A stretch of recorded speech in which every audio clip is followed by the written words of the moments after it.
Hey, my name is Erica Gray, and I'm the creator of the TP Creative Challenge, where I'm trying to make $1 million in 1 year through marketing toilet paper. At the end of this journey, I'll be donating all the profits of that $1 million to 10 different charities of your guys' choice. Today is day 143. I love you.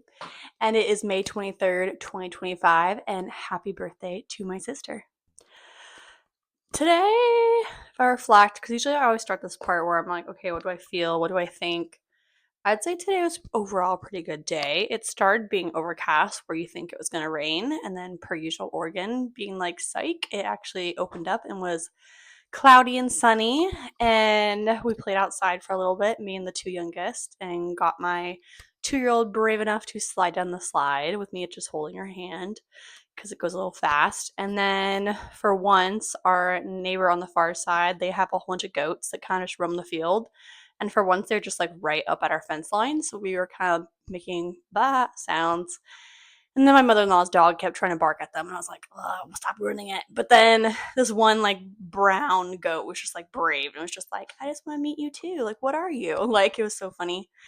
And then went to the gym today. That was productive. I added an extra 15 pounds to my squats. So slowly getting stronger. But I also know that the more I squat like heavier weight, the more I'm feeling my spine again, where it's just like you can tell it's locked up. It makes you almost wonder if I like don't even have a disc in that spot. Like maybe like my bone is like rubbing together or something, or I wonder if it is just like full on healing. So yeah, I keep putting that on the back burner, but I really need to get like an actual x-ray of my current status in my spine because yeah, I'm kind of curious what it is. I feel like in some areas I think it's better than I think it is, and there's other areas where I think it's going to be like worse than I think it is. Like my lower part I think it's going to be worse than I imagine. I feel like my upper middle from like based off of childhood I feel like it's not as bad as I would remember. So that's on my to-do list for health stuff. Also health wise, I used Rise for the first time today, RYZE. I got the non-caffeinated one. I can't remember what it is. Like it's like some type of flour, I think, but like with like 6 or 7 different mushrooms. They're all like different health benefits. So I tried that for today. So maybe that's why I have energy today.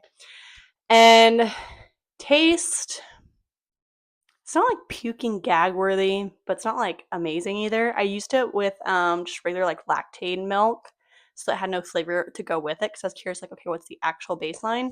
So now after this, I'm going to microwave some like chocolate almond milk and mix it with that because my family also is right now in the field and they're starting a fire and burning things, and a whole bunch of extended family is coming over, maybe some friends too. So again, kind of prioritizing where my attention should be. So, family time, friend time, and making sure to nurture those relationships. I don't really want to go outside. I want to now just enjoy being inside. And now my husband's calling.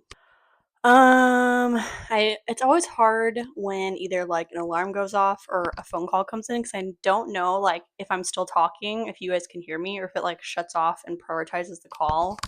So I think partially before the phone call came, I was talking about the Rise and how I'm going to now try it with chocolate almond milk and heat that up for going outside for the fire. Again, prioritizing family and friend relationships.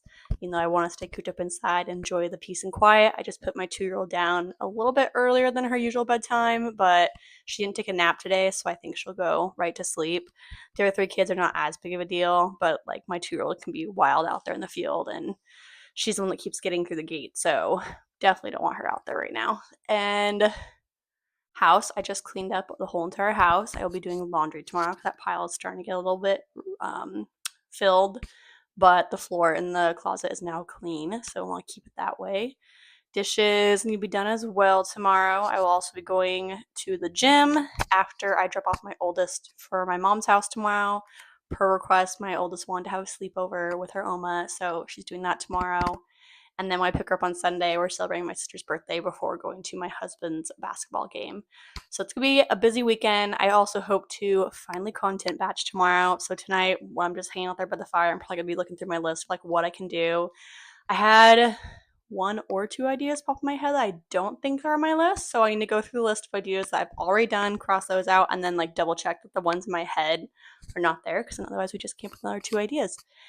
And I keep getting other ideas too. And I think this is the hardest part when you're not getting traction is you get all these creative ideas of like what to try, but you don't know what exactly to try because there's not much feedback coming your way.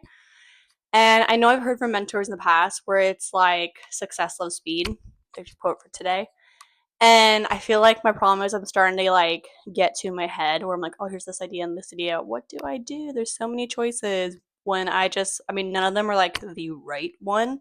I just have to take my shot, try that, and see what happens, and be willing to pivot as needed. And yeah, we'll hopefully not be wasting time. Hopefully, we'll at least get some results from it of what works better or not and what platform. And yeah, just taking it one day at a time and just trying to stay in that headspace perspective of we still have 200 plus days. We have time to figure it out. Don't freak out. Also today, because I usually look up a lot of like marketing, sales, business type people on YouTube and Instagram for like inspiration to kind of like remind me of like what I already know.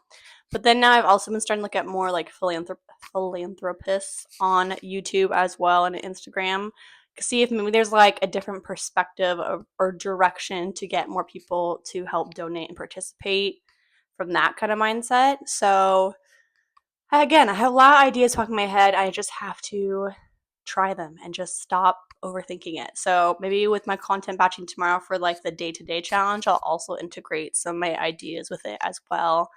And then just probably post on YouTube Shorts first on those new ideas since that's where I've been getting the most views. And yeah, one day at a time, trial and error, and fingers crossed we'll start getting our momentum back with that. Also, why I think I'm in my head too is that quarterfinals right now is brutal. I just went up a space and then I went down 2 spaces. So literally it's anyone's game. And I know a lot of my friends and family are checking in with me about when's the last day for the quarterfinals, like what's the rules. So I'm hoping they'll all just like randomly just like dive in on that last day and support. I mean, only time will tell. And again, it's not over till it's over. So we will see. And I hear my husband right on this other side. Sounds like he's in the kitchen. Um, but yeah, I'm constantly reaching out to friends. I'm reaching out to business owners on LinkedIn and trying different ways of communicating the goal, whether it be just for this contest, whether it be integrating them, letting them know about the TP Creative Challenge, whether it's a business relationship. I'm just trying different ways of talking about it out loud and then seeing what sticks and then just mass producing that and seeing if we can get more eyes and ears. So again, a lot of trial and error, and it doesn't matter all the skills you know. Like, there's a lot of different ways to go about it. The only way to actually know is through experience, and the only way to experience is to just do it and see what happens. I'm so grateful for my husband's support and his love, as always, and him putting a smile on my face and always bringing me joy, like true joy, not just happiness. I'm grateful for kids. They have been playing really well today. Usually I joke with my son, like, are you gonna be a good boy or bad boy today? And luckily the last couple of days he's like, I'm a good boy. So I'm like, great, awesome. Also, they apparently did really, really well at the nursery for the gym, and my niece and nephew were there as well, and they're all just like loving on each other, like high five and fist bump. It was cute. Made me think of my brother-in-law who passed and his fist bumping. I can't remember what word he always said when he'd do it. But like my niece said it and she's only like 2. So it was just really cool that even though he's gone and she may not have actual memories, like clearly there's stuff that still sticks with her. So hopefully we help her hold on to that memory forever. And yeah, I'm grateful for those little moments that if you don't slow down and be present, you can miss them. So for me to really just stop in that moment and just watch the 4 kids like and what they're doing was just like just awesome to see, and just the relationship. And I'm grateful for God and his guidance, and it can be stressful at times, him testing me and pushing me to be better and better and constantly growing one way or another. And again, let God, wherever I'm meant to be, he'll guide me to be there and I'll be ready. And I'm grateful for family and friends that have been supporting and checking in and rallying behind me, and hopefully that will last all the way till the end. I'm also grateful that the sun did come out and it wasn't too hot, wasn't too cold. Grateful that, yeah, another day I woke up because tomorrow's not promised. It is time to wrap it up because I hear more kids outside, and I think my nieces and nephews are supposed to be here, and they are pretty wild. So I need to start locking all the doors and make sure we all stay outside and they're all accounted for and they don't wake up my 2-year-old daughter. And yeah, get my nighttime of that Rise, RYZE. And yeah, I think we'll stay for 4 weeks, and that's when you like really see the difference. So we'll see. We're trying to stay consistent and we'll see what happens with that. But I hear nothing but positive reviews. If you've not done so, please subscribe to this channel. Help support the journey, help support the cause. We are trying to make an impact, spread tons of goodness, and have fun while doing it. Also, comment any creative ideas that you can help add to this challenge from the marketing standpoint. If you want to actually participate, use the hashtag TP Creative Challenge. Wrap yourself up and then break free with the same context of breaking free from those limiting beliefs. Because again, you are full of limitless potential and anything is possible. Also, any questions you may have about affiliate marketing, personal growth and mindset, how to start a challenge and stay consistent, anything online business, I'm an open book and I love to help people wherever I can. And I will see you tomorrow.